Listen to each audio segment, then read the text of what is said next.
లూకా సువార్త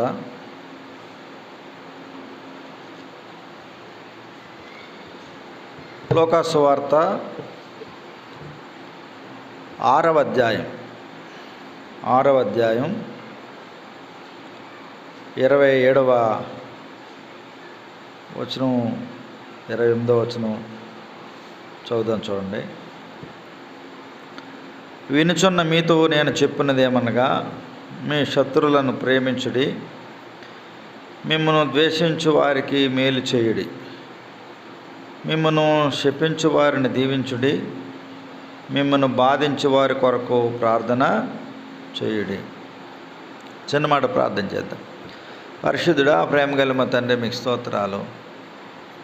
ఈ రాత్రికాల సమయంలో మని మా ప్రభును మా ప్రార్థన ఆలకించాడని యేసుక్రీస్తునామని బట్టి సహాయం అడిగి వేడుకొనుచున్నాము తండ్రి. ఆమేన్. ప్రభువైన యేసుక్రీస్తు లోకంలో ఆయన సంచరిస్తున్నప్పుడు లేదా ఆయన బోధ మొదలుపెట్టినప్పుడు ఆయన అనేక రీతులుగా ఆయన బోధించాడు. ఆయన బోధ చాలా సరళంగా ఉండేది. చాలా సామాన్య ప్రజలకు అర్థమయ్యే భాషలో అర్థమయ్యే భావంతో ఆయన బోధ ఉండేది. అంత మాత్రమే కాదు, ఆయన బోధ అధికారంతో కూడినదిగా ఉండేది. అధికారం గలవాడు బోధ చేస్తే ఎలా ఉండాలో అలా ఉండేది. అంత మాత్రమే కదా, ఆయన బోధ మిగిలిన పరిసయ్యులు శాస్త్రులు బోధ కంటే ఆయన చేసినటువంటి బోధ ఒక ప్రత్యేకతను కలిగి ఉండేది. ప్రత్యేకత ఏంటంటే, అందరూ సామాన్యంగా ఆలోచించినట్లుగా యేసుక్రీస్తు ప్రభువు ఆయన బోధించేవాడు కాదు.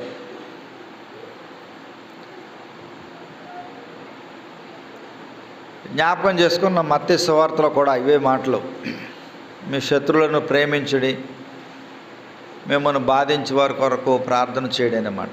బాధించేవారిని ఎవరైనా బాధించడానికి చూస్తారు, కానీ వారి కొరకు ప్రార్థన చేయడానికి ఎవరు ఇష్టపడరు. శత్రువుల్ని ఎవరైనా శత్రువుగానే చూస్తారు తప్ప ప్రేమించడానికి ఎవరు ఇష్టపడరు. కానీ ఆయన బోధ ప్రత్యేకమైంది. ఆయన ఉద్దేశం ఒక పవిత్రమైంది. అందుకని అందరిలాగా ఆయన బోధ చేయలేదు. ఆయన బోధ ఎప్పుడు సరళంగా ఉండేది, సామాన్యంగా ఉండేది. ఏమంటే ప్రతి సామాన్య ప్రజలకు అర్థమయ్యేది. అధికారంతో కూడుకున్న బోధలా ఉండేది. ఒక ప్రత్యేకంగా ఉండేది ఆయన బోధ. అందుకని ఆయన బోధ వినడానికి చాలామంది వెళ్ళేవారు. ఆయన బోధలో ఏవైనా తప్పులు దొరుకుతాయేమో పట్టుకుందామని కూడా చాలామంది వెళ్ళేవారు ఆయన బోధ వినటానికి. కాబట్టి అందరూ బోధించినట్టుగా ఆయన బోధించలా. ధర్మశాస్త్రాన్ని సైతం ఆయన తిరగరాశాడంటే ధర్మశాస్త్రం ఇలా ఉంది, కానీ దీనికి ఇంకా అలా చేయండి. ధర్మశాస్త్రం ప్రకారం నరహత్య చేస్తేనే, ఒక మనిషిని చంపితేనే నరహత్య. క్రొత్త నిబంధన సత్యం ప్రకారం లేదా నా బోధ ప్రకారం ఒక మనిషిని భౌతికంగా చంపవసరం లేదు. మనసులో ద్వేషించినా, అతను దూషించినా అది నరహత్య అని చెప్పాడు అంతే.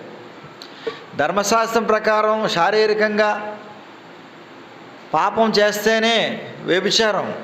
కానీ క్రొత్త నిబంధన ప్రకారం, ప్రభు బోధ ప్రకారం ఒక స్త్రీని కానీ ఒక పురుషుడిని కానీ ఎవరినైనా, అక్కడ స్త్రీని అని రాశాడు, కానీ పురుషుడిని కూడా, స్త్రీని పురుషుడు చూసినా, పురుషుడు స్త్రీని చూసినా, లేదా స్త్రీ పురుషుడిని చూసినా, ఎలాగైనప్పటికీ మోహపు చూపుతో ఎవరు చూసినా అది వ్యభిచారం అన్నాడు. కాబట్టి ఆయన బోధ ఒక ప్రత్యేకమైంది. అంటే వాళ్ళకు ఒక డిఫరెంట్గా ఆ బోధ అనిపించేది. అంత మాత్రమే కదా, అందులో పాత నిబంధనలు లేదా ధర్మశాస్త్రంలో ఏవైతే లోట్లు కలిగి ఉన్నావో దాన్ని భర్తీ చేయడానికి ఆయన పూనుకొని ఒక సంపూర్ణమైన బోధ చేసినట్లుగా మనం చూడగలం. ఇక్కడ రాయబడిన మాట ఏంటి? వినుచున్న మీతో చెప్పినదేమనగా, మీ శత్రువులను ప్రేమించుడి, మిమ్మును ద్వేషించి వారికి మేలు చేయుడి, మిమ్మును శపించు వారిని దీవించుడి, మిమ్మును బాధించు వారి కొరకు ప్రార్థన చెయ్యుడి. ఇవన్నీ చాలా చదవడానికి బాగుంటాయి కానీ, చెప్పడానికి బాగుంటాయి కానీ, ఆచరణలో పెట్టడానికి చాలా కష్టతరమైనవి. అందుకని ఆయన బోధ ప్రత్యేకమైందని మనం చెప్పుకుంటూ ఉన్నాం. లోకాసు సువార్త 6:27 అండి. ఇవన్నీ చెప్పడానికి చాలా ఈజీగా ఉంటాయి, లోకానికైతే వింతగా కూడా ఉంటాయి. లోకానికి ఎలా ఉంటాయి? వింతగా ఉంటాయి. ఎందుకంటే ఇదేంటండి, ఇదేం బోధ ఇది? ఇప్పుడు శత్రువుని ప్రేమించడం ఏంటి? మనకి ఎవడైనా పగవాడు ఉంటే వాడిని పగవాడుగా చూస్తాం తప్ప వాడిని ప్రేమించడం అనేటువంటిది లోకంలో ఎవరో చెప్పరు, చేయలేరు కూడా. చెప్పరో చేయలేరు కూడా. శత్రువుని ప్రేమించడం అనేటువంటిది ఎక్కడ జరగదు. శత్రువుని ఇంకా శత్రుత్వంగా చూస్తారు తప్ప ప్రేమించలేరు. అలాగే ఏమన్నాడు? ద్వేషించే వారికి మేలు చేయమన్నాడు. ద్వేషించే వారికి, మనల్ని ద్వేషిస్తే మనము ఇంకా ద్వేషించడానికి ఇష్టపడతాం. మానవ స్వభావమే అంతా.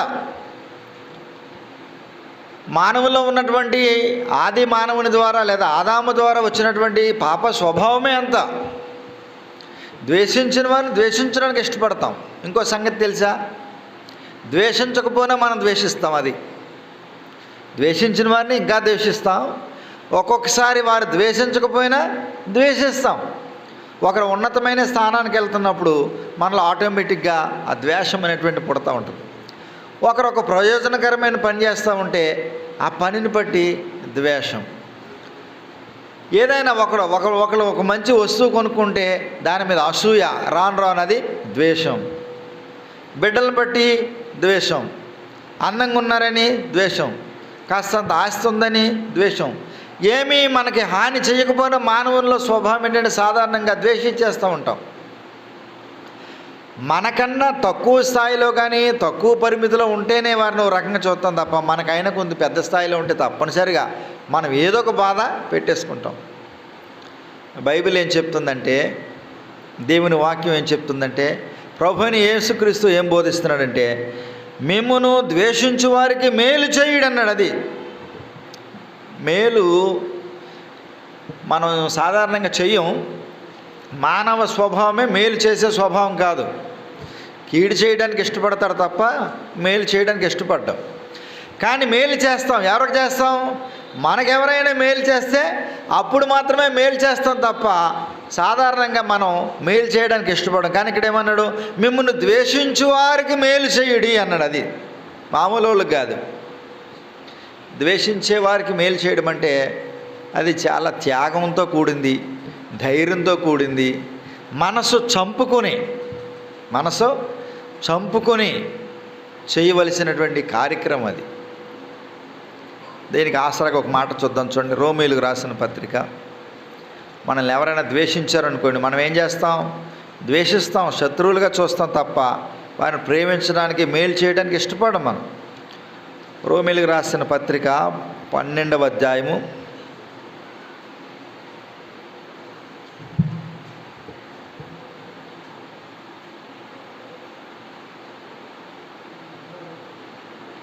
14 చూద్దాం. చూడండి, మిమ్మును హింసించు వారిని దీవించుడు కానీ శపింపవద్దు. ఏమంటున్నాడండి? మిమ్మును హింసించు వారిని దీవించుడు కానీ శపింపవద్దు. సంతోషించు వారితో సంతోషించుడి, ఏడ్చు వారితో ఏడుబుడి, ఒకరినొకడు మనస్సు కలిసి ఉండుడి. ఎవరైనా ఒక శుభ సందర్భంలో సంతోషిస్తే మనం వారితో కూడా సంతోషించాలి. సంతోషిస్తుంటే ఏం చేయాలండి? సంతోషించాలి. ఒక ఇల్లు కట్టుకున్నారనుకోండి, మన సోదరుడు మన సహోదరి మంచి ఇల్లు కట్టుకున్నాడు, సంతోషించాలి. అక్కడికి వెళ్ళి ఏం చేయాలి? మనం దేవుడి దయ వల్ల ఏమంటే మీ కష్టార్జితంతో మంచి ఇల్లు కట్టుకున్నామని వారితో కలిసి సంతోషించాలి. పక్కింటికి వెళ్ళి ఆ జూడు ఎలా కట్టిందో ఇల్లు, ఆడు జూడు ఎలా కట్టాడో ఇల్లు, ఊరికినే వచ్చింది ఇట డబ్బు, ఆ డబ్బు అలాగొచ్చింది, ఇలా వచ్చింది, ఇలాగ ఏడవకూడదు. సరే, ఏడ్చి వాళ్ళ దగ్గరికి వెళ్ళి ఏమన్నాడు? ఏడవండి అంటే వాళ్ళ బాధలో పాలు పంపులు పొందుకోమన్నాడు. అది వాళ్ళని ఇంకా ఏడిపించమని చెప్పలే. ఏడ్చి వారితో ఏడమంటే దాని అర్థం ఏంటి? వారి బాధలో మనం కూడా పాలు పంపులు పొందాలి. అయ్యో కష్టం, ఏం బాధపడకండి, మీకే బాధలు, అందరికీ ఉన్నాయి బాధలు, మీరు ఏం బాధపడకండి అని అవసరమైతే వారి దుఃఖంలో మనం కూడా ఏం చేయాలండి? పాలు పంపులు పొందాలి. అంతేగాని ఏడ్చివాడిని ఇంకా ఏడిపించడం, అక్కడికి వెళ్ళి నవ్వటం. ఇప్పుడు నవ్వేవారింటికి వెళ్ళి ఏడవకూడదు, అంటే వాళ్ళ గురించి బాధపడకూడదు. ఏడ్చే వాళ్ళ ఇంటికి వెళ్ళి నీకు ఇలాగే జరగాలని నవ్వకూడదు. చాలామంది కష్టాల్లో ఉంటే చాలా హేళనగా చూస్తారు. నీకు ఇలాగే జరుగుతుంది, నువ్వు ఊరుకుని ఉన్నావేంటి, కుదురుకున్నావేంటి, అందుకనే నీకు ఇలా జరిగిందని నవ్వుతారు, హేళన చేస్తారు. కాబట్టి అలా చేయకూడదు. ఏమన్నాడు చూడండి ఇక్కడ, ఏడ్చి వారితో ఏడువిడి, సంతోషించి వారితో సంతోషించుడి, ఏడ్చి వారితో ఏడువిడి, ఒకరితోనొకడు మనస్సు కలిసి ఉండుడి. ఇది సహోదరులకు చెప్పిన మాట అనమాట. మనసు ఏం చేయాలండి? మన మనుషులను కలుస్తాం. ఏం కలుస్తామండి? మనుషులను కలుస్తాం తప్ప మనసులు కలవవు. చేతులు కలుపుతాం, షేక్ హ్యాండ్ ఇచ్చుకుంటాం తప్ప హృదయము కలవదు. దావీదు గురించి, యోనాతాను గురించి ఏం రాశాడు? వారి హృదయము ఒకరితో ఒకరితో కలిసిపోయిందంట. అలా ఉండాలి ప్రేమ అంటే. అంత ప్రేమ కురిపించాలండి సహోదరుని పట్ల.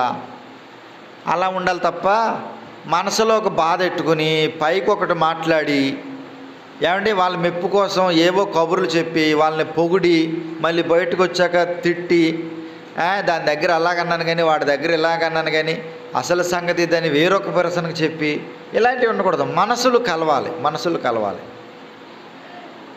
కింద చదువుదాం చూడండి.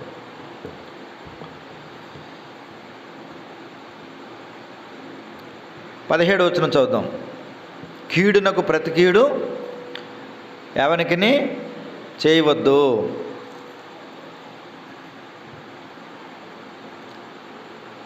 మనుష్యులందరి దృష్టికి యోగ్యమైన వాటిని గురించి ఆలోచన కలిగి ఉండి, సఖ్యమైతే మీ చేతనైనంత మట్టుకు సమస్త మనుషులతో సమాధానముగా ఉండి. ఏం చెప్తున్నాడు? సఖ్యమైతే మీ చేతనైనంత మట్టుకి అందరితో సమాధానంగా ఉండండి అంటున్నాడు. మనల్ని దూషించిన వారిని, ద్వేషించిన వారిని, శత్రువులను కూడా ప్రేమించమంటున్నాడు, మేలు చేయమంటున్నాడు, వారి కొరకు ప్రార్థన చేయమంటున్నాడు, వారిని దీవించమంటున్నాడు, వారితో సమాధానంగా ఉండమంటున్నాడు. అది సమాధానం ప్రాముఖ్యం. సఖ్యమైతే అనే మాట్లాడాడు. ఒక్కొక్కరు ఎన్నిసార్లు చెప్పినా ఇక వారి హృదయంలో ముద్ర వేసేసుకుంటారు. వాళ్ళకి ఇంకా మనం ఎన్ని చెప్పినా ఇంకా వాళ్ళకి సమాధానం మనం ఎంత కోరుకున్నా వారి హృదయంలో కఠినం చేసుకుంటారు వారు. ఇంకా వాళ్ళు మనమేం చేయలేం. కానీ మొదటగా మనమైతే సమాధానాన్ని కోరుకోవాలి. తర్వాత ఏమన్నాడు చూడండి. ప్రియులారా, మీకు మీరే పగ తీర్చుకొనక దేవుని ఉగ్రతకు చోటు ఇయుడి. పగ తీర్చుట నా పని, నేనే ప్రతిఫలం నిత్తునని ప్రభువు చెప్పుచున్నాడని వ్రాయబడి ఉన్నది. మనకెవరో కీడు చేశారండి, కీడు చేశారు అదంగా చెప్పేసి మనకు మనమే కీడు చేయకూడదు. పగ తీర్చుట నా పని అని దేవుడు చెప్తున్నాడు. కాబట్టి దేవునికి అవకాశం ఇవ్వాలి, దేవునికి అవకాశం ఇవ్వాలి. మనం మొక్క పీకేస్తారు అనుకోండి, మన ఇంటికి వచ్చి మనం కత్తెట్టుకెళ్ళి వాళ్ళ చెట్టు నరికేసాం అనుకోండి, ఇంక దేవునికి మనం అవకాశం ఇచ్చినట్టు కానే కాదు, వారిని ప్రేమించినట్టు కాదు, వారికి మేలు చేసినట్టు కాదు. దేవునికి అవకాశం ఇద్దాం, ఆయన ఏం చేస్తాడో చూద్దాం. కింద ఇంకా చూద్దాం చూడండి. కాబట్టి నీ శత్రువు ఆకలి కొని ఉంటే అతనికి భోజనం పెట్టుము. అవుతుందా మన వల్ల ఇది? ఏమండి? ఇంకేమన్నాడు? దప్పుకొని ఉంటే దాహమిమ్ము. అలాగ చేయటం వలన అతని తల మీద నిప్పులు కుప్పగా పోయిదువు. కీడు వలన జయింపబడక మేలు చేత కీడును జయించుము. ఏమన్నాడు? శత్రువు ఆకలిగా ఉన్నాడు అనుకోండి, ఏం పెట్టమన్నాడు? భోజనం పెట్టమన్నాడు. శత్రువు దాహంతో ఉంటే కాస్త మంచిలేమన్నాడు. మనకు శత్రువే, మనకు అపకారం చేశాడు, కీడు తలపెట్టాడు. కానీ అతను ఎక్కడి నుంచో వచ్చాడు, దాహంతో ఉన్నాడు, కొట్టుమిట్టాడుతున్నాడు మంచిల కోసం, ఆడ అలాగే చావాలి అని మనం అలా ఆలోచన చేయకూడదు. ఇదిగో ముందు మంచిని తాగండి. ఏం జరిగింది? ఏమి నష్టం జరిగింది? ఏం కోల్పోయారు మీరు? యాక్సిడెంట్ అయిందా? లేకపోతే ఏం జరిగింది? హాస్పిటల్లో ఏం చెప్పారు? శత్రువై ఉండొచ్చు, కానీ ఎంతో అవసరత ఉన్నప్పుడు వారు గొప్ప భారంతో ఏదైనా నలిగిపోతున్నప్పుడు మనం వెళ్ళి వారికి ఏం చేయాలి? ఆదరణ కలిగించాలండి. మంచినీళ్ళు ఇచ్చి తాగండి. ఇంట్లో వాళ్ళందరూ ఇబ్బందులు పడుతున్నారు, ఏమ్మా అలా ఉన్నారేంటి, వండుకోవడానికి ఏమీ లేవా, ఇగో పట్టుకెళ్ళండి, ఈ చేరు పట్టుకెళ్ళండి, బియ్యం కుంచుడు పట్టుకెళ్ళండి, వండుకోండి, మీకు ఉన్నప్పుడు ఇవ్వండి, ఉంటే ఇవ్వండి, లేత లేదు, అంతే తప్ప ప్రస్తుతానికి మీ అవసరాన్ని తీర్చుకోండి అని ఆకలికి తీర్చాలండి. శత్రువు ఆకలి తీర్చాలి. దాహమైతే దాహానికి ఇవ్వాలి. కీడు చేత కాక ఏం చేయమన్నాడండి? మేలు చేత దాన్ని చేయించు. ఇవి జరిగితే దేవుడు మన ప్రార్థన వింటాడు. అది సంగతి. మీ శత్రువుల కొరకు ప్రార్థన చేయండి అంటే మేలు చేయాలి వాళ్ళకి. మనం మేలు చేస్తే ఎప్పుడొకప్పుడు వారిలో ఒక మార్పు కలుగుద్ది. నేను ఎంత అపకారం తలపెట్టినా, నేను ఈ వ్యక్తికి ఎంత కీడు చేస్తున్నా, ఆమె ఏంటి నన్ను ఎంతగా ప్రేమిస్తుంది, అతను ఏంటి ఎంతగా నన్ను ప్రేమిస్తున్నాడు అని ఏదో ఒక రోజున ఒక మార్పు జరుగుద్ది. కీడు చేసిన వాళ్ళకి ఇంకా కీడు చేస్తే ఈ కీడు ఎలా పెరిగిపోద్ది, ఆయన దగ్గర కీడు వెళ్ళకపోద్ది, ఇద్దరు నరకానికి పోతారు తప్ప దానివల్ల ప్రయోజనం లేదు. నేను తిట్టాడు లేదా తిట్టింది, మేలు చెయ్యి. అపకారమే చేసింది, సంబంధం చెడగొట్టేసింది, మేలు చెయ్యి. రావాల్సిన లోన్ రానివ్వలేదు, అడ్డెట్టారు, కంప్లైంట్ పెట్టారు, మేలు చెయ్యి. ఇవి చేసినప్పుడు వాళ్ళ ఆలోచనలో పడతారు. వాళ్ళ ఆలోచనలో పడి ఈ బ్రతికెందుకు, నేను ఇన్నిసార్లు కీడు తలపెట్టినా నాకు మేలు చేస్తాను, వారిలో ఒక మార్పు వస్తుంది. అందుకే పైన కూడా ఏం రాశాడు? 14 మిమ్మల్ని హింసించు వారిని దీవించుడు కానీ శపించవద్దు. మనల్ని హింసించారు, శపించకూడదు, నాశనం అయిపోతావరా అని. అంతే, ప్రభు అనుమతి ఇచ్చాడు అనుకోవటమే. దావీదు ఈ విషయంలో చాలా ముందంజలో ఉంటాడు. దావీదుని ఒకడు శపిస్తాడు, వాడి పేరు షిమి. ఏం పేరండి? షిమి. చదువుదాం చూడండి, సమూయేలు 2వ గ్రంథం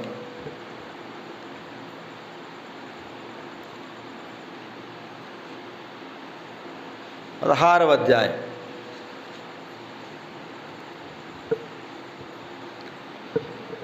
సమూయేలు 2వ గ్రంథం 16వ అధ్యాయము 5వ వచనం.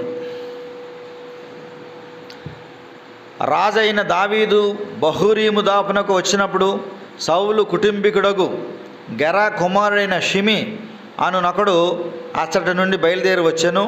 అతడు వెంట నడుచుచు దావీదును శపించుచు జనులందరూ బలాఢ్యులందరూ దావీదు ఇరుపార్శ్వమున ఉండగా రాజైన దావీదు మీద అతని సేవకుల మీదను రాళ్ళు రువ్వుచూ వచ్చెను. ఏం చేస్తున్నాడండి ఇతను? సౌలు కుటుంబీకుడు, అంటే సౌలు యొక్క బంధువు అన్నమాట ఇతను. అతను దావీదు దగ్గర జనమందరం ఉన్నారు, బలాఢ్యులు ఉన్నారు, ఇరుపక్కల ఉన్నారంట. దావీదుకి ఇరుపక్కల యోధాను యోధులు ఉన్నారు, దావీదు కంటే బలమైన వాళ్ళు ఉన్నారు అక్కడ. ఉంటే ఈ షిమి ఏం చేస్తున్నాడు?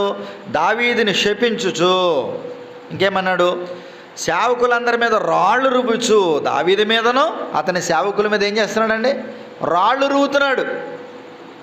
ఇంకా దారుణమైన మాటలు పలికాడు. చూడండి కింద ఏమంది, 7వ వచనం. ఈ షిమి నరహంతకుడా, దుర్మార్గుడా. ఎవరిని? దావీదుని. ఏమని చెప్పిస్తున్నాడు? ఏం దూషిస్తున్నాడు? నరహంతకుడా, దుర్మార్గుడా, చీపో నీ ఏంటిది వేల వలన నీవు వెళ్ళగొట్టిన సౌలు ఇంటి వారి హత్యను యెహోవా నీ మీదకి రప్పించి యెహోవా నీ కుమారుడైన అబ్షాలోము చేతికి రాజ్యమును అప్పగించి ఉన్నాడు. నీవు నరహంతకుడవు గనుకనే నీ మోసంలో నీవు చిక్కుబడి ఉన్నావని చెప్పి రాజును శపింపగా. ఎంత దారుణంగా దూషిస్తున్నాడు చూడండి. షిమి సౌలు యొక్క బంధువు అనమాట. రాశాడు కదా అక్కడ, సౌలు కుటుంబీకుడగు గెరా కుమారుడైన షిమి అన్నాడు. సౌలు ఇశ్రాయేలు ప్రజలకు మొట్టమొదటి రాజు. అతను చివరి దశలో రాజ్య పరిపాలన దేవునికి అనుగుణంగా చేయకుండా దేవునికి వ్యతిరేకంగా తిరిగాడు. దావీదును కూడా చాలా హింసించాడు. హింసించడం అంటే అతని మీద చాలా పగబెట్టుకున్నాడు. పగబెట్టుకుంటే దావీదు అడవిలంటే బ్రతికాడు.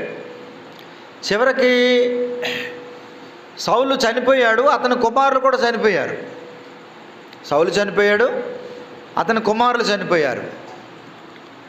ఎంతమంది కుమారులు సౌలుకి? ఒకసారి చూడండి, సమూయేలు మొదటి గ్రంథం చివరి అధ్యాయం.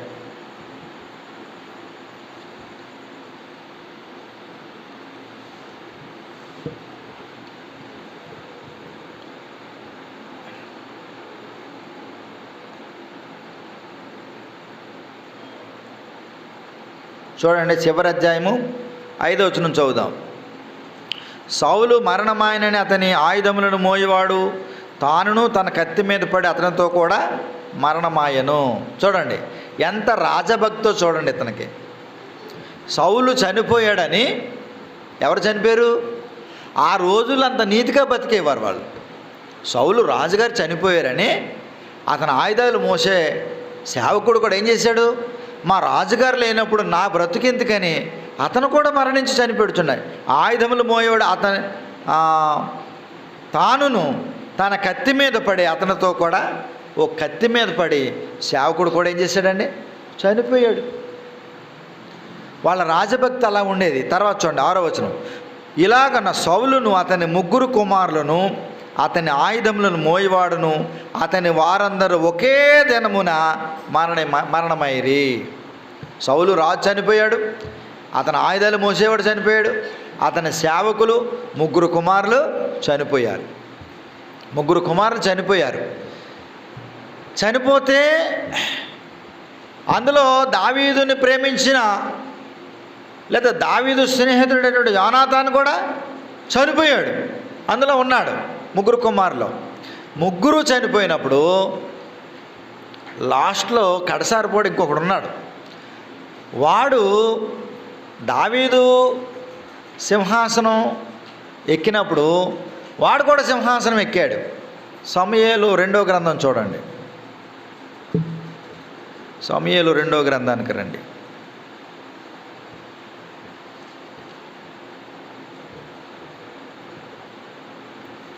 రెండవ అధ్యాయం.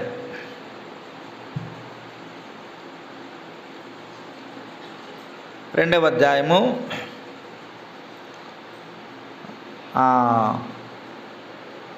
4వ వచనం చదువుదాం. అంతటా యోధావారు అక్కడికి వచ్చి యోధావారి మీద రాజుగా దావీదునకు పట్టాభిషేకము చేసిరి. ఎప్పుడండి? సౌలు అతని 3 కుమారులు చనిపోయినప్పుడు యోధావారు ఎవరికి పట్టాభిషేకం చేశారు? దావీదుకు పట్టాభిషేకం చేశారు. సౌలు కుమారులు 3 కుమారులు చనిపోయారు. కిందకు వద్దాం రండి. 8వ వచనం చూడండి. నేరు కుమారుడకు అబ్నేరు అను సౌలు యొక్క సైన్యాధిపతి సౌలు కుమారుడకు ఇష్బోషెతును మహనీయునకు తోడుకొని పోయి గిలాదు వారి మీదను అషేరీయుల మీదను యెజ్రెయేలు మీదను ఎఫ్రాయిల మీదను బెన్యామీయుల మీదను ఇశ్రాయేలు వారి మీదను రాజుగా అతనికి పట్టాభిషేకము చేసెను. సౌలు కుమారుడకు ఇష్బోషెతు 40 ఏండ్ల వాడై ఏలన ఆరంభించి 2 సంవత్సరములు పరిపాలించెను. చూడండి, సౌలు యొక్క 4వ కుమారుడు ఇతను, ఇష్బోషెతు అన్న అతను. ఇతనే 40 సంవత్సరాలు. ఇతనికి రాజ్యరకానికి వచ్చేటప్పుడు ఎన్ని సంవత్సరాలండి? 40 సంవత్సరాలు. అంటే సౌలు యొక్క 4వ కుమారుడే దావీదు కంటే చాలా పెద్దవాడు. అర్థమవుతుంది మీకు? సౌలు యొక్క 4వ కుమారుడే దావీదు కంటే చాలా పెద్దవాడు. సరే, దావీదుకు పట్టాభిషేకం చేశారు యోధావారందరూ. అంటే ఇంకేం చేశారు? ఇతనికి కూడా ఇశ్రాయేలు వారి మీద, బెన్యామీల వారి మీద, వీళ్ళందరి మీద ఇతను కూడా రాజుగా ప్రకటించుకున్నాడు. ఇతను కూడా రాజును చేశారు. ఇతను 2 సంవత్సరాలు పరిపాలన చేశాడు. పరిపాలన చేస్తే తర్వాత ఇతని సైన్యాధిపతి లేదా 2 యవనులు ఏం చేస్తారంటే, ఇతను పగటి వేళ మంచం మీద పండుకొని ఉంటే అతని అనుచరులే వాళ్ళు పండుకొని ఉంటే మంచం మీద పండుకున్న లేపి మారువేషం వేసుకొచ్చి పొడిచేసి వెళ్ళిపోతారు. అంటే సౌలుకు సంబంధించిన వారు ఆ కుమారుడు కూడా అక్కడితోనే చనిపోతారు. సౌలుకి సంబంధించి 4వ కుమారుడు కూడా చనిపోతాడు. ఇప్పుడు దావీదు చక్కగా పరిపాలన సాగిస్తూ ఉంటాడు.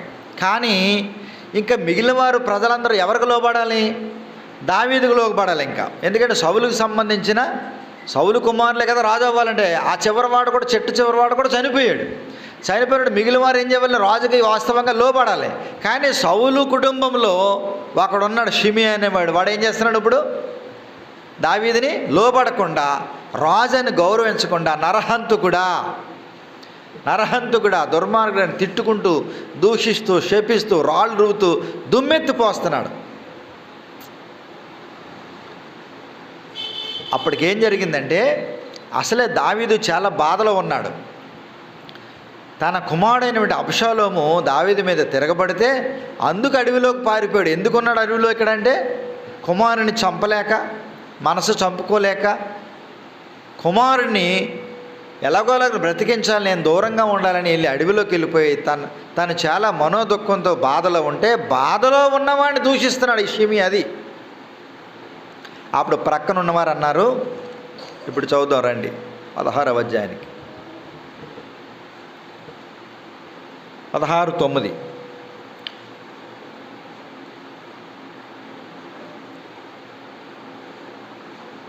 పైనేమో, యెహోవా నీ కుమారుడైన అబ్షాలోము చేతికి రాజ్యంను అప్పగించి ఉన్నాడు, నీవు నరహంతకుడవు గనుకనే నీ మోసంలో నీవు చిక్కుబడి ఉన్నావని రాజును శపింపగా. 9వ వచనం, సెరూయా కుమారుడైన అభిషై, ఈ చచ్చిన కుక్క నా ఏలిన వాడవును రాజునగు నిన్ను శపింపనేలా. రాజు ప్రక్కన ఎవరున్నారండి? దావీదు ప్రక్కనే యోధాను యోధులు ఉన్నారు. అక్కడ రాశాడు బలాఢ్యులైన వారని. అతను సేవకులందరూ ఉన్నాడు. ఒక్కొక్కడు నూతిలో సింహాన్ని చంపినోడు ఒకడున్నాడు. ఏమండి, ఒక్కొక్కడు 800 మందిని ఆపగలిగినోడు ఉన్నాడు. ఒక యుద్ధంలో 300 మందిని ఆపగలిగినోడు ఉన్నాడు. ఒక్కొక్కడే. అంత బలాఢ్యులు కూడా ఉండగా రాజు యొక్క మాట కోసం ఎదురు చూస్తున్నారు వారు. అయ్యా, మీరు రాజుగారే కదండి, మిమ్మల్ని వాడు అలా దూషిస్తామంటే మీరు ఎందుకు మాటలు పడుతున్నారు? ఒక్క మాట సెలవు ఇవ్వండి. ఈ చచ్చిన కుక్క అంటే ఏంటి? సౌలు కుటుంబంలో అందరూ చనిపోయారు, కుమారులు అందరూ చనిపోయారు. చనిపోతే వీడెంతటోడు? ఆ కుటుంబానికి సేవ చేసేవాడు ఇతను ఎంతటోడు? లేదా కుటుంబీకుల్లో దూరబంధువు ఇతను ఎంతటోడు? ఇతను మీరు అనండి, వీడు ప్రాణాన్ని మేము తీస్తామని అన్నప్పుడు దావీదు ఏమన్నాడు చూడండి. అందుకు రాజు 10వ వచనం, సిరియా కుమారులారా, మీకును నాకును ఏమి పొందు? వారిని శపింపనీయుడి. దావీదును శపింపమని యెహోవా వానికి సెలవీయగా నీవు ఎలాగనెందుకు చేయుచున్నావని ఆక్షేపణ చేయగల ఎవడని చెప్పి అభిషయ్తోనూ తన సేవకులందరితోనూ పలికినదేమనగా, నా కడుపును పుట్టిన నా కుమారుడే నా ప్రాణము చూచుచుండగా ఈ బెన్యామీనుడు ఈ ప్రకారం చేయటం ఏమి ఆశ్చర్యము? వాని జోలి మానుడి, యెహోవా వానికి సెలవిచ్చున్నాడు కనుక వారిని శపింపనీయుడి. చూసారా, దావీదు అంత బాధలో ఉన్నాడు. అసలు నా కడుపును పుట్టినోడే నా మీద తిరగబడ్డాడు. అబ్షాలోము అప్పటికి అబ్షాలోమే తిరగబడ్డాడు. నా కడుపును పుట్టినోడే తిరగబడినప్పుడు ఇతను చెప్పింతే నాకేంటి? చెప్పిస్తేనివ్వండి. దేవుడే అతనికి అనుమతి ఇచ్చినప్పుడు నేనెందుకు అతని గురించి ఆలోచన చేయాలి? మీరేమి తొందరపడకండి బాబా, చెప్పించినండి. రాళ్ళు నువ్వుతున్నాడా? రువ్వునివ్వండి. దుమ్మెత్తిపోస్తున్నాడా? పోయినివ్వండి. దూషిస్తున్నాడా? దూషించనివ్వండి. ఎన్నైనా అనివ్వండి. నా కన్న కొడుకే, నా కడుపును పుట్టినవాడే నా మీద తిరగబడినప్పుడు ఈ అడవిలంటా వాడు ఏడుస్తున్నాడని అతని యొక్క బాధను అలా వ్యక్తం చేసుకున్నాడు తప్ప శపించిన వాడిని, దూషించిన వాడిని చీ పో. అక్కడ బైబిల్లో స్పష్టంగా రాశాడు. ఏమని రాశాడండి? చీ పో, నరహంతుకుడా. ఏమని రాశాడు? నరహంతుకుడా, దుర్మార్గుడా. చూడండి,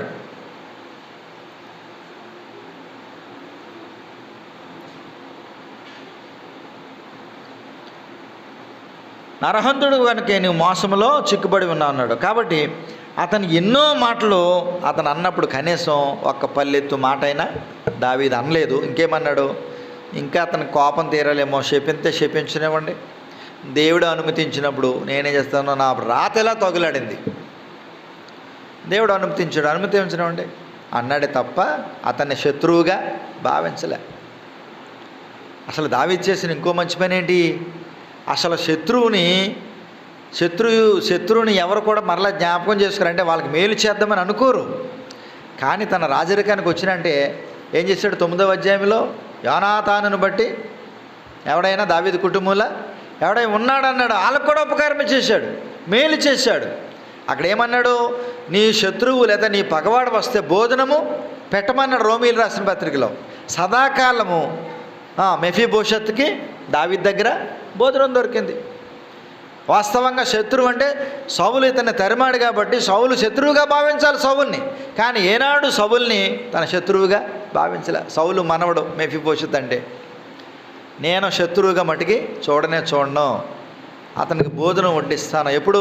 సదాకాలం అన్నాడు, అంతే. ఇక్కడ కూడా శపించనివ్వండి, దేవుడు అనుమతి ఇచ్చినప్పుడు శపించనివ్వండి. నా కన్న కొమ్మాడే నా మీద తిరగబడ్డాడు, ఇంకా అతని మాటలది ఏముందన్నాడు, అంతే. అయితే ఒక మాట ఆలోచన చేయండి. అతను అంతగా శపించాడు. దావీదు యొక్క ఉత్తమమైన మనస్తత్వాన్ని బట్టి, ఉన్నతమైన వ్యక్తిత్వాన్ని బట్టి అతనిలో కూడా మార్పు జరిగింది. ఆ మాట చదివి ముగిద్దాం. చూడండి, ఆ మాట చూపిస్తాను మీకు, ఆగండి.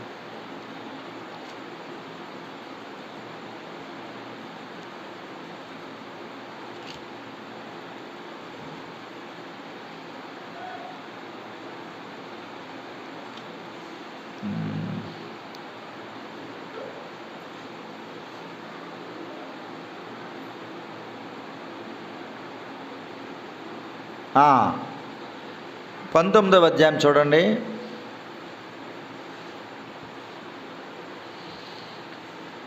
19వ అధ్యాయం 18వ వచనం చదువుదాం. చూడండి.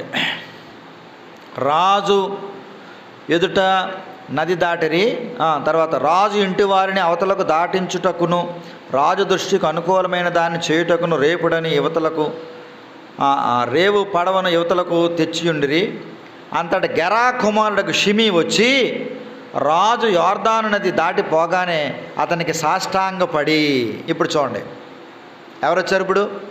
ఎవరైతే దూషించాడో, ఎవరైతే శపించాడో, ఎవరైతే చీపో అన్నాడో, నరహంతకుడా అని దూషించాడో, అతను వచ్చి ఏం చేస్తున్నాడండి? రాజుకి సాష్టాంగపడి, నా ఏలినవాడా, నేను చేసిన ద్రోహము నా మీదకు మాపకము. నా ఏలినవాడవు రాజువునగు నీవు యెరూషలేము విడిచిన వేళ నీ దాసుడునగు నేను మూర్ఖించి చేసిన దోషమును జ్ఞాపకమందుంచుకము, మనస్సునందుంచుకొనకము. ఏమంటాడు? నేను పాపము చేసి తినని నాకు తెలిసినది కనుక యోసేపు వారందరితో కూడా నా ఏలినవాడు రాజుకు నేను ఎదుర్కొంటకి నేను ముందుగా వచ్చి ఉన్నాను. చూసారా? అతనిలో మార్పు జరిగిందా జరగలేదండి? ఏమండి? మార్పు జరిగింది. దావీదు ఒక ఆత్మను సంపాదించాడు. ఆ వేళ దూషించినప్పుడు వాడిని వేసేయండి రా, కొట్టేయండి రండి, ఒక దెబ్బ కొట్టేస్తాడు, వాడు నరకానికి పోతాడు, అంతే. మంచివాడిగా మారేవాడే కాదు, చెడ్డవానిగానే చచ్చిపోయేవాడు షిమి అనేవాడు. కానీ దావీదు యొక్క ఉత్తమమైన మనస్సును బట్టి అతను దూషించలేదు, శపించలేదు. ఎన్నెన్నో మాటలు అన్నాను కానీ ఒక్క మాట కూడా పల్లెత్తి మాట నన్ను అనలేదు కాదని అతను కూడా ఏం చేశాడు? ఆలోచించాడు. మనిషే కాదండి, మనిషికి హృదయం ఉంటుంది ఉండదా? ఎంత కఠినాత్ముడికైనా, ఎంత దుర్మార్గుడికైనా మనసు ఉంటుంది. అది ఒక రోజున కరుగుద్ది. ఒక రోజున ఇలాంటి సందర్భం ఎదురైనప్పుడు కరుగుద్ది. సౌలు కుటుంబానికి మేలు చేద్దామని సౌలుకి సపోర్ట్గా తిట్టినవాడే దావీదుని, దూషించిన వాడే. కానీ దావీదు ఎప్పుడైతే పోన్లే తిట్టుకునేవండి, దూషించినవండి, దుమ్మెత్తి పాస్తున్నాడు పోయినవండి, రాళ్ళు రువ్వుతున్నాడు కొట్టనివ్వండి, పడదామన్నాడు, అంతే. ఇది అతని మనసులో, హృదయంలో ఒక మార్పు కలగజేసి ఇప్పుడు దావీదు కష్టాల్లో ఉన్నాడు, ఏటి ఒడ్డునున్నాడు, ఏటి అవతలు ఉన్నాడు. ఇప్పుడు అతనికి సహాయం చేయడానికి అందరూ వెళ్తున్నారు. కష్టాలు ఉన్నవాడు ఏం చేస్తారండి? ఎవరికైనా ఒక బలహీనత రాగానే ఏం చేస్తాము? ఒకరొకరిగా వెళ్తాం కదా. ఇతను ముందుగా వెళ్ళాడట. ముందుగా వెళ్ళి ఏం చేశాడు? ముందు సాష్టాంగ నమస్కారం చేశాడు. అయ్యా, నా ఏలినవాడమైన రాజుగారు దావీదు గారు, నేను చేసింది తప్పే, పాపమే, నేను మూర్ఖించి అనే మాట రాశాడు. ఏమని రాశాడు? తన మూర్ఖత్వం తనకే గుర్తొచ్చింది. మనల్ని తిట్టేస్తారు ఒక్కొక్కసారి. తిట్టినప్పుడు మనం మౌనంగా భరించినప్పుడు చివరికి వాళ్ళ హృదయంలో దేవుడు ఏం చేస్తాడండి? ఒక మార్పు కలగజేస్తాడు. అప్పుడు వాళ్ళకే సిగ్గవుద్ది. ఇదేంటి, నేను ఇన్ని మాటలనేసాను, ఆవిడేం మాట్లాడలేదు, అతనేం మాట్లాడలేదు, చిచ్చి ఇంత మూర్ఖంగా ప్రవర్తించానంటే మనకే మన మనస్సాక్షి మనల్ని గద్దిస్తుంది అనమాట. ఇక్కడ కూడా జరిగింది అదే. ఏమన్నాడు చూడండి, మరలా చూద్దాం, చాలా శ్రేష్టమైన మాట. 19వ వచనం. నా ఏలినవాడా, నేను చేసిన ద్రోహము నా మీద మాపకము. నా ఏలినవాడవును రాజునగు నీవు యెరూషలేమును విడిచిన వేళ నీ దాసుడునగు నేను మూర్ఖించి చేసిన దోషమును జ్ఞాపకమందుంచకము, మనసునందుంచుకొనకము. ఏమంటున్నాడండి? నేను మూర్ఖత్వంతో చేశాను, మూర్ఖించి చేశాను. ఇంకో మాట అన్నాడు 20వ వచనం, నేను పాపము చేసిదనని నాకు తెలిసినది. ఏం చేశాడు అంటున్నాడండి? ఏమండి, అన్యాయంగా తిడితే మన పాపం మనకు తెలియదా? ఏమండి, ఎవరినైనా అన్యాయంగా తిట్టామనుకోండి, ఒక మాట అనేసాం అన్యాయంగా, ఆ టైంలో అనేస్తాం, కోపంలో ఏదో మాట అనేస్తాం. కానీ మనం తప్పు చేసామని మనకి ఒక గంట తర్వాత, ఒక రోజు తర్వాత, ఒక పూట తర్వాత మనకు అర్థమవుతుంది, అర్థం అవద్దా? మనలో పరిశుద్ధాత్ముడు ఉన్నాడు, మనస్సాక్షి ఉంది. ఏమన్నాడు? మనస్సాక్షికి కల్మషము తోసకుండునట్లు అన్నాడు.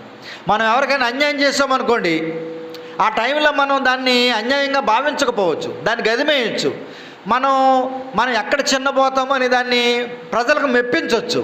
కానీ ఒక టైం వచ్చినప్పుడు పరిశుద్ధాత్ముడు మన మనసులో గద్దిస్తాడు. మనస్సాక్షి చెప్తుంది, నువ్వు చేసిన తప్పు కదా, నువ్వు అలాగ అన్నా పొరపాటు కదా, నువ్వు ఈ తీర్మానం చేసే తప్పు కదా, నువ్వు ఇలా ఈ విషయంలో సరిగ్గా ప్రవర్తించలేదు, ఇది కరెక్ట్ కాదు కదా అని మన మనస్సాక్షి ఏం చేద్ది?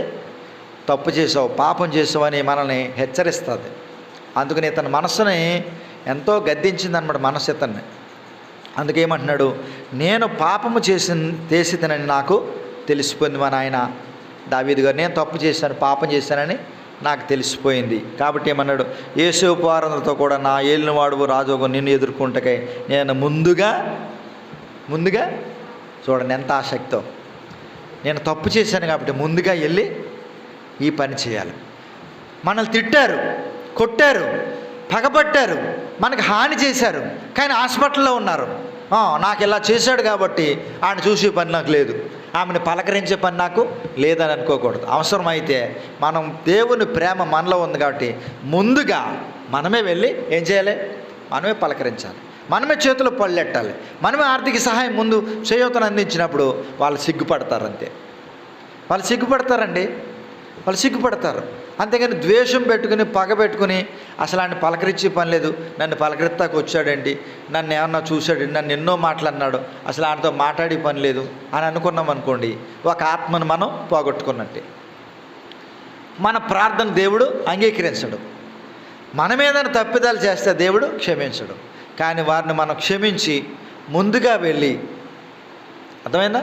ముందుగా వెళ్ళి అతని తప్పులు ఎంచక, ఆమె యొక్క తిట్టిన దానికని ఏది లోపాలను మనం ఎంచకుండా, ఏమ్మా కష్టం వచ్చిందా, నువ్వేం బాధపడబాక, మేమందరం ఉన్నాం కదా, మన సహోదరులం కదా, సహోదరులం కదా, దేవుడు మనకున్నాడని వారికి ధైర్యం చెప్పి కొంత చేయూతనిచ్చి కొన్ని పొళ్ళాలు చేతిలో పెట్టి పలకరించి ప్రార్థన చేసి వచ్చామనుకో, మనం కీడు చేత కాక మేలు చేత జయించినట్టు అవుతుంది. కాబట్టి షిమి దావీదును ఎంతో దూషించాడు, శపించాడు. దావీదు అస్సలు మనసులో పెట్టుకోలే. మరలా వచ్చినప్పుడు సైతం ఏమనలే, నువ్వు నన్ను ఇలా చేసావు అలా చేసావు ఏమనలే. దావీదుని ఎందుకు రోల్ మోడల్గా తీసుకుంటారంటే బైబిల్ గ్రంథంలో దావీదులో చాలా ఉత్తమమైన క్వాలిటీస్ ఉన్నాయి, చాలా ఉత్తమమైన గుణాలు ఉన్నాయి. అతను కొత్త చట్టాలని తీసుకొచ్చాడు. అతని మాటల ద్వారా చాలా మంచి పనులు చేశాడు. అందుకనే దేవుడు దావీదు కుమారుడని పిలిపించుకోవడానికి ఇష్టపడ్డాడు. నా హృదయానుసారుడు, నా ఇష్టానుసారుడు అని పిలిచాడు. అది దావీదులో అంత శ్రేష్టమైన బుద్ధి ఉందండి, శ్రేష్టమైన మనసు ఉంది. కాబట్టి మనం కూడా అలవాటు చేసుకోవాలండి, అలవరుచుకోవాలి, అభ్యాసం చేయాలి. అలా చేస్తే దేవుడు మనల్ని కూడా మెచ్చుకుంటాడు, మన ప్రార్థన అంగీకరిస్తాడు. కాబట్టి బైబిల్ గ్రంథంలో శత్రువులను ప్రేమించుడి, మిమ్మల్ని శపించు వారిని దీవించండి, కానీ మీరు శపించకండి, వారిని హాని చేయకండి, వారి కొరకు ప్రార్థన చేయండి అన్నాడు. ఏం చేయమన్నాడండి? ప్రార్థన చేయమన్నాడు. అంటే ప్రార్థన చేయడం సులువే, ఇది గమనించాలి. మరలా ప్రార్థన చేయడం, మోకరించి శత్రువు కొరకు ప్రార్థన చేయడం సులువే, మేలు చేయడం కష్టం. ఏమని చెప్పాడు అక్కడ? మేలు చేయమన్నాడు. రోమాపత్రికలో ఏమన్నాడు? వాడు ఆకలితో ఉంటే అన్నం పెట్టు, వాడు దాహం ఉంటుంటే దాహమే, వాడు అత్యవసరంలో ఉంటే ఆదుకో, వాడు హాస్పిటల్ ఉంటే పలకరించు, పరామర్శించు. అది చేయాలి, అది కష్టం.